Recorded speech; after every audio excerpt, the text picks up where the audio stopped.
I hate to say it, but I don't think that Brooks was ever Tyleen's friend. I'm gonna just be honest with you.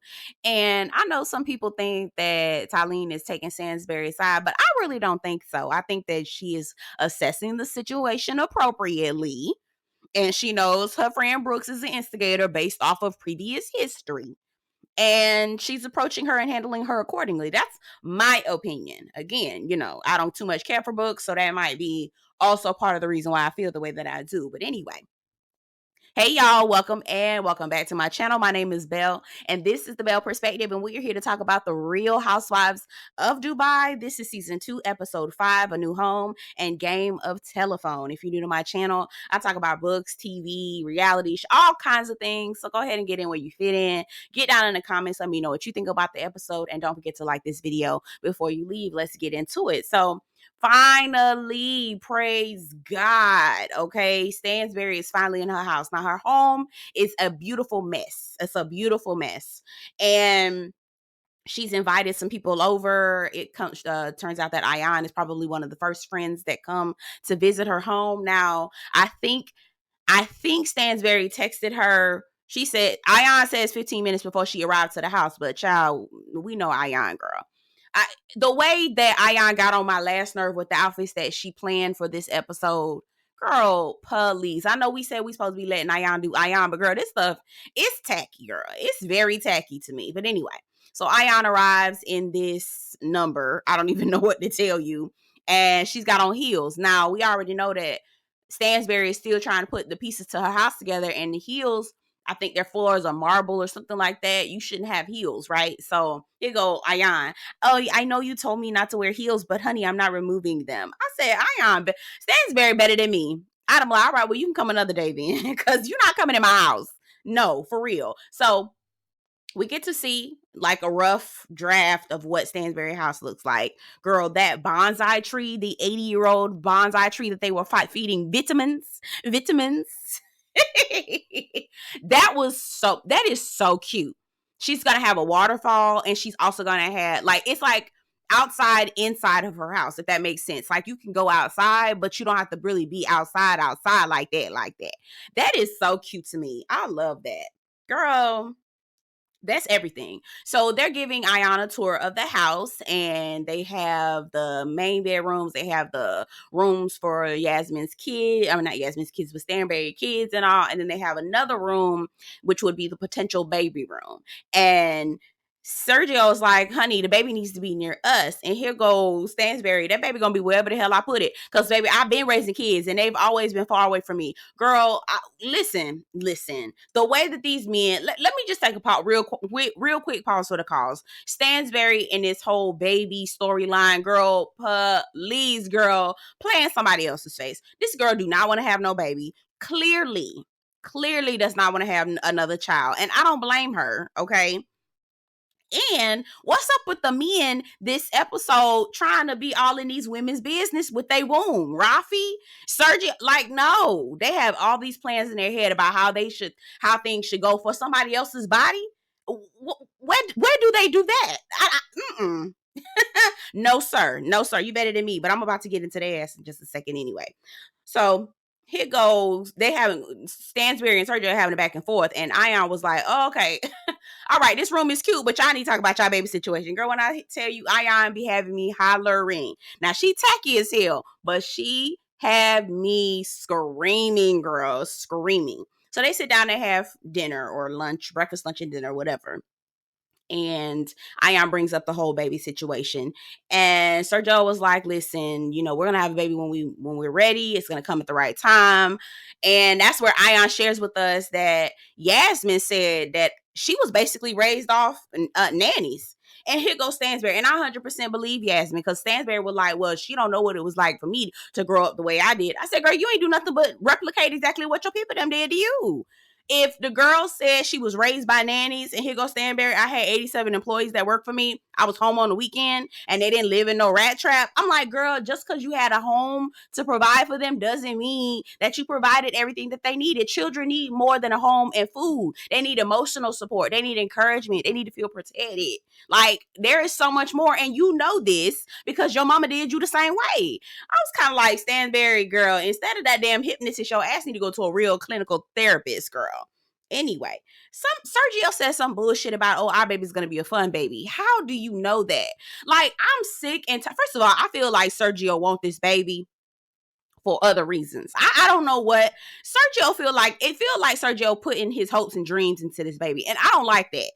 This is a human being, okay, that you're about to produce or trying to produce. It is not a magic carpet ride, okay? It is not a genie in a bottle. It is not going to make all your hopes and dreams and wishes come true, boo. This is going to be a whole nother person with a whole nother personality and a whole nother set of needs and wants. And baby, you're going to need to be able to be prepared for that. This child is not for you, okay? It's not. Like, the way that he's sitting up here acting like this baby is for him. Like, no, girl, I hate when people playing babies like that. That is the most irresponsible. I'm gonna get off my soapbox. We moving on. Rafi and Taleen. Now, let me just tear off in the Rafi ass real quick. Again, these niggas trying to stake claim on somebody else's womb. All right, now they're going to the park. And the girls, if y'all notice, them little girls do not roll up to Rafi at all. They don't say nothing to him. They pretty much hang on to their mama. The entire time they feeding the ducks, and the nanny was with them, but they kept coming up to their mama. Mommy, this, mommy, mommy, mommy, mommy, mommy, mommy, mommy. Like, the number of times them little girls called mommy name and didn't say nothing to daddy, wasn't even hanging off of him. I said, girl, no ma'am. You fuck around and have another baby, you're going to have a fourth child. You're going to be raising all three of the kids you pushed out plus his grown ass. You already said that. Like, that is not even fair. And then he was like, well, I need a son. And then she was like, she finally, now the way I would have told his ass probably would have led me to a divorce. So, Taleen, don't listen to me, girl. Don't listen to me, girl. Okay? But had it been me, all right, when what she said to him is, you know, you're not really hands-on like I would need you to be. Had it been me, I'd have been like, nigga, how the hell you gonna ask me for another motherfucking baby and your ass don't be doing shit for these goddamn kids now, nigga? That would have been me. But again, Taleen, don't listen to me, girl. You want to stay married. I assume, okay? I assume you want to stay married, girl. Don't listen to me. So he talking about something, well, you know I can't. Okay, what the fuck you talking about? Niggas who not involved, niggas who can't contribute, then you need to shut your mouth. Shut up talking to me about this goddamn baby if your ass ain't got nothing to contribute. And I'm not talking about no motherfucking housing and no shelter and no food. No, okay? Are you going to be there for emotional support, okay? Are you going to be there when they need somebody to change their diaper and potty train them and put their shoes on them and put the bandages on them when they done bump their head or something? No, nigga, if you're not finna do that, shut up talking to me. Girl, again, Taleen, don't listen to me, girl, because I know you want to stay married, okay? Don't listen to me, mama. Anyway, we get into the situation with the phone call with Brooks. Here go Brooks again, being a raggedy ass instigator and hiding behind the guys and trying to be a good friend. I said, girl, your number is up, girl. We have got your number, girl, okay? The curtain has been pulled on you and all your tricks, heifer. I do not like Brooks. Girl, and the way she talk, it sound annoying. She talk like a chain smoker. She talk like she smoked 2 packs of Newports every day, girl. Yuck, okay? So Taleen tells Rafi that Brooks called her to tell her that Stanbury said that she don't know why Taleen pulled her to the side after the Queen's dinner, and that she don't really, that Stanbury don't fuck with her like that. So Taleen was like, okay, well, let me call Stanbury and see what the real word is, okay? What the real word is, what the good word is, okay? So she called Stanbury. Stanbury told her, girl, I ain't say all that shit. Stanbury didn't call Lisa. Lisa was like, girl, we ain't say that shit, girl. I just asked her. She said, me and Stanbury both said we weren't sure why Taleen felt like she needed to pull Stanbury to the side to say whatever needed to be said. That was all we said. That was all that was said, okay?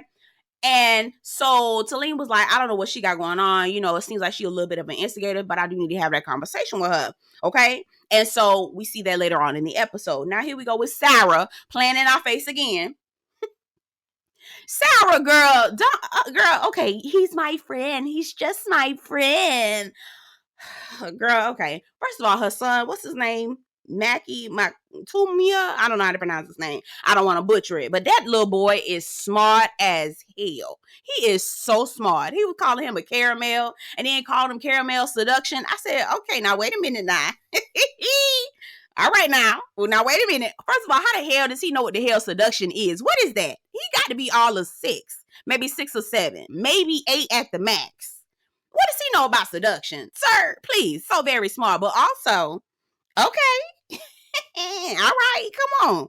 He might, I'm not mad at that. I'm not mad. Anyway, he got a good eye. That's all I'll say. Moving forward. Now, we go to this IVF appointment with Sergio and Caroline. And again, here goes Sergio being a fucking weirdo. I don't know what the hell this nigga problem is, but he need to go see somebody goddamn therapist a motherfucking sap. Do you hear me talking about, oh my God, I love this embryo already. How can we tell it's a boy? Bitch, it's an embryo, nigga. It's an embryo. And I'm pretty sure through the chromosomal testing, they were able to tell that there was an X and Y, dummy. Shut your ass up. He's so dumb. I'm like, oh my God, girl, you sure you want to replicate him? I don't know what. He is so needy. He was like, oh, we have to have a photo with Caroline with her stomach out. I'm like, again, here you go dictating what she gonna do with her pregnancy. Do you want to carry this baby, Sergio? It feel like you would rather carry the baby and have that picture. That's what it sounds like to me. Okay. Like, I don't understand why you're so invested in this. I do not understand. Anyway, we find out that surrogacy is illegal in Dubai. And if Stanbury actually want to carry this baby, she might want to do it quick, fast, and in a hurry because she's getting to that age where she may not be able to successfully carry an embryo. So we talk a little bit about that. Obviously, it's legal in the US. It's also legal in Spain, but illegal in Dubai. And that's pretty much the gist of that scene. I'm just looking at Sergio with the good side eye. I ain't gonna hold you. I'm looking at him with the good ass side eye. What the hell you got going on over there, Sergio? You need to talk to a therapist, boo. Seriously. Once every day. Talk to somebody daily. Now, we get to this Ramadan dinner now. We know that Ramadan, I think they fast. Muslim, the people fast from sunrise to sunset, I believe. No water, no food, no nothing. So this is after the sun has set and all the girls are meeting to sit down and meet Sarah's little friend, Akeem. And it's Saba, who is a hating that lady was hating to me in the confessional. She's like, yeah, Akeem is a beautiful man. Y'all, quiet as it's kept. I feel like Saba wants Sarah for herself, girl. I really do. But listen, Saba, she don't want you, girl. She like dick. I'm sorry. Okay. So you just have to give that up, mama. I feel like Saba wants Sarah for herself, girl. I really do. I ain't gonna hold you. Anyway, so what's her name? Ayan get there dressed like Boo Boo the Fool girl. She look like a damn, I don't even know, child. Just this sequence, big ass ball gown, girl. Don't you have anything that's normal? Girl, okay, when you renting the runway, girl, you don't want to at least rent stuff that don't look like it came right off the runway, girl. You just giving it away that you rent your clothes. Girl, we moving on. So Sarah coming in. I ain't gonna hold you. That yellow that she had on, that mustard dress she had on with those earrings, girl, everything. Girl, everything. I was like, girl, where can I find that my damn self? Girl, that is so pretty. Very, very pretty. She coming in with a king, girl. Y'all saw Ayan's face. Ayan had me screaming. Did y'all ever see that movie Boomerang with Eddie Murphy and Halle Berry? Girl, what was it? Grace Jones' character, girl. Ayan be reminding me of Grace Jones and the bullshit she be saying. She was like, oh, what a hot couple. Girl, Ayan is a mess. She is a mess. We do find out that Akeem is biracial. I mean, we could already tell. Obviously, his daddy is black. His mama is white, and he lives in Germany, and he loves the sun. They was basically grilling him. It was cute. It was real cute. Then they started asking about Lisa and what's going on with Lisa. They was asking Ayan about Lisa. And Ayan was like, listen, if you want to talk to Lisa about Lisa, go to her personally, because I'm not going to tell y'all about my best friend. And that's that on that. Y'all want me to talk about my best friend, girl? Ain't going to happen, girl. No, ma'am. I'm not going to put her business out there. If you have questions about her, if you concerned about her like y'all say y'all are, and y'all really don't, because y'all know y'all bitches don't really care about my friend like that, especially Sarah and Saba. And quiet as it's kept, the verdict is in. I do not like Saba. I do not like that girl. But anyway, so I'm damn sure not going to be talking about you, talking about these hoes with my friend, or talking about you with my friend hoes. Okay. Anyway, moving on. Taleen and Brooks had this conversation, girl, and I ain't going to hold you. Brooks just could not wait I personally do not feel like Brooks really valued the friendship that she had with Taleen like that, because if she was so easily ready to let it go, then it really didn't mean that much to her in the first place. That's just my personal opinion, because girl, this is not that serious. So Taleen and them sit down, and Taleen basically says, girl, I feel like you stirring the pot. I feel like you do a little bit of instigating. You're real good at the game of telephone. I asked them what was said, and Brooks is like, she gonna believe her friend of 10 minutes over a friend of 10 years. I was like, but girl, you really still not, like, she's telling you that you putting 20 on 10. And so there was something that was weird to me when Taleen was saying, I'm your oldest friend in Dubai. Did that sound weird to y'all? Like, why can't I don't know, that sounded weird. Maybe I get it why she said it, but it was still weird. Anyway, so they're going back and forth and back and forth and forth and back, and Taleen was like, well, can we move forward? And Brooks was like, there is no moving forward. I'm good. Oh, she was like, what does that mean? Brooks just walk off. I was like, girl, are you fucking kidding me? Wow. If you're able to really just give up on a friendship like that, it didn't really mean much to you in the first place. That's my opinion. So we get to the desert excursion. Stanbury has invited all the girls out to a desert excursion. And I ain't gonna hold you, girl. When we were in Dubai, girl, nothing but Lamborghinis, Aston Martins, girl, Bentley, girl, they really do love them some cars. And so Stanbury's friend, I forgot to get her name, she has a husband who owns all these cars, and they're gonna take these beautiful ass cars out to the desert for an excursion. And it was real cute. So they pulled up to the desert lunch, and here go Ayan, y'all. Stansberry literally said, no ball gowns, Ayan. Just wear regular clothes. Now, we in the middle of the motherfucking desert. And Ayan looking like a damn tall stick of cotton candy, girl. Blue cotton damn candy, girl. I said, ma'am, this is not a photo shoot, dear. Here's the thing. I don't mind Ayan being Ayan, but some of this shit is just so damn tacky, it's not even funny. Like, girl, you don't have a boot. Girl, you don't have a pair of jeans or a t-shirt or nothing, girl. Anyway, so they get down to sit down to talk about, just everything, girl. They parlaying and whatnot. And they asking about Sarah's boyfriend. They're like, he's not my boyfriend. He's just a friend. Okay, Sarah. Okay, girl. All right. Have y'all kissed? No, we haven't kissed. Sarah, you lying. Taleen was like, girl, you fucking lying to me. I know Ayan was like, girl, please. Stanbury was like, child, don't be no dummy. She kissed him, please. Saba says, no, I believe she's not lying. Saba, we didn't ask your ass, girl. You secretly want her.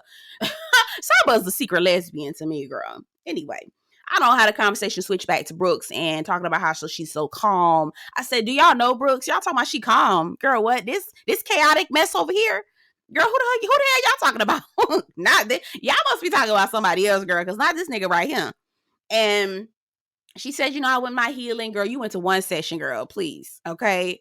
And, I've been taking it a day at a time, but working on my healing and all this other stuff.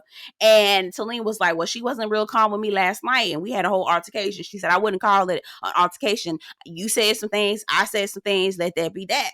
And they go back and forth, and Taleen was like, you keep talking over me. I'm not able to say what I feel. I just feel like you've been instigating situations. And she was like, well, I guess I'm just not going to tell you anything anymore. And she was like, if you don't care about this, obviously you don't care about it the way that I care about it. And if you don't care about it like that, then we're not as close friends as I thought we were. And Caroline Brooks was like, that's fine. Girl, that's how you handle a friend of 10 years, girl. Babe, I feel bad for Taleen because she thought that girl was her friend. She really did. But what I need everybody and their mama to understand is Brooks is a friend to no one, okay? Brooks don't give a damn about nobody but herself. And that's on P. Anyway, y'all get down in the comments. Let me know what you think about the episode. Don't forget to like this video before you leave. Subscribe to the channel. And I'll see you guys in the next one. Take care.